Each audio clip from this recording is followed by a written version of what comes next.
पहला श्लोक मंगलाचरण से प्रारंभ होता है, जहाँ गुरु जी ने अपने आराध्य श्री रामचंद्र जी और अपने सद्गुरु को भक्ति के साथ नमन करते हुए ज्ञान सार का उपदेश प्रारंभ किया है। फिर हमने देखा कि बद्ध जीव किसे कहते हैं और वह संसार में हमेशा दुखी क्यों रहता है। उसके बाद हमने मुमुक्षु व्यक्ति के स्वभाव के बारे में जाना। फिर हमने जाना कि साधक किसे कहते हैं और उसके मन के भाव कैसे होते हैं, यानी एक साधक की सोच कैसी होती है। अब आगे श्लोक संख्या 5। कोहम कुतोहम किमिदं च विश्वम कं पूजयन्तिह जनाश्च देवं प्रयोजनं किं मम जीवनस्य जिज्ञासुरेवं विचिनोति नित्यम्। अर्थात जिज्ञासु सदैव इस प्रकार से चिंतन करता है कि मैं कौन हूँ, मैं कहाँ से आया हूँ, यह पूरा विश्व क्या है, यह भगवान कौन है जिनकी लोग पूजा करते हैं, मेरे जीवन का प्रयोजन क्या है, यानी purpose of life. What is the purpose of life? जब एक साधक का मन शुद्ध हो जाता है तब उसके विचार करने का ढंग बदल जाता है। मंदिरों में जाते जाते, पूजा पाठ करते करते वह यह विचार करने लग जाता है कि ये भगवान क्या है, क्या वे केवल एक मूर्ति है जिनकी लोग इतनी पूजा करते हैं। वह यह विचार करता है कि भगवान का स्वरूप क्या है। जब सामान्य व्यक्ति पूजा कर रहा होता है तो उसके मन में भी कभी ऐसे प्रश्न नहीं आते। भगवान के दर्शन पाने के लिए या उनके बारे में ज्ञान प्राप्त करने के लिए उसके मन में कोई व्याकुलता नहीं होती। लेकिन जिज्ञासु के मन में यह सब विचार आने लगते हैं क्योंकि उसका मन शुद्ध हो जाता है। वह सोचने लगता है कि मेरे जीवन का प्रयोजन क्या है। पहले तो वह केवल खाने पीने और मौज करने को ही जीवन का प्रयोजन मानता था।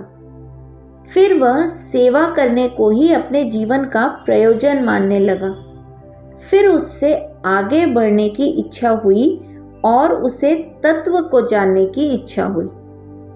और फिर इस प्रकार विचार करते करते जिज्ञासु के मन में बड़ी अशांति होने लगी। स्वामी विवेकानंद जी को जब वे नरेंद्र के नाम से जाने जाते थे बहुत व्याकुलता होती थी। जिसके साथ भी मिलते थे उससे यही प्रश्न पूछते, क्या तुमने ईश्वर को देखा है? ईश्वर को जाने बिना चैन ही नहीं पड़ता था उन्हें।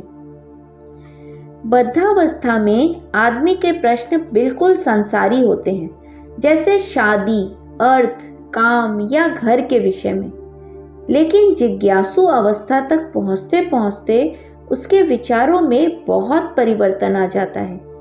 फिर उसे अपने सारे प्रश्न जो जिज्ञासावश उत्पन्न होते हैं उन्हें जानने की तीव्र इच्छा होती है। जिज्ञासु को फिर किसी प्रकार से संतोष मिलता ही नहीं। कोई उसे फिर से व्यर्थ की चीजों में लगा भी नहीं सकता। वह तो बस यही जानता है कि यह दुनिया क्या है, कहाँ से आई है। वह इस जगत के मूल कारण को जानना चाहता है। ऐसे विचार आना मन शुद्ध होने का प्रतीक है। छोटे बच्चों का तो यह स्वभाव ही है। वे इसी प्रकार के प्रश्न पूछते रहते हैं। मैं कौन हूँ? मैं कहाँ से आया हूँ? यह सूरज क्या है? चांद क्या है? तारे क्या हैं? लेकिन जैसे जैसे वे बड़े होते जाते हैं फिर वे पूछते हैं कि रुपया क्या है, पैसा क्या है, कैसे ज़्यादा पैसे वाले बने, कैसे अमीर बने। तो पहले उनके प्रश्न इसलिए ऐसे होते हैं क्योंकि उनका मन शुद्ध होता है। जिज्ञासु विवेकी होता है और फिर वह अपनी शक्ति से विचार करने लग जाता है।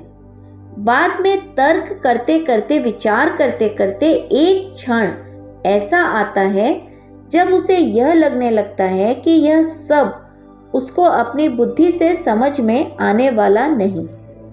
जब बुद्धि तर्क करते करते थक जाती है और उसका कोई स्पष्ट उत्तर नहीं मिलता और उसे उपनिषद से भी पता चलता है कि ज्ञान केवल तर्क से नहीं मिलता, फिर उसकी जिज्ञासा इतनी तीव्र हो जाती है कि वह गुरु के पास जाकर ज्ञान प्राप्त करने का निश्चय करता है। इस प्रकार वह जिज्ञासु एक और सीढ़ी ऊपर चढ़ता है तथा उत्तम शिष्य बन जाता है। वह उत्तम शिष्य कैसे बनता है, यह हम आने वाले श्लोकों में जानेंगे।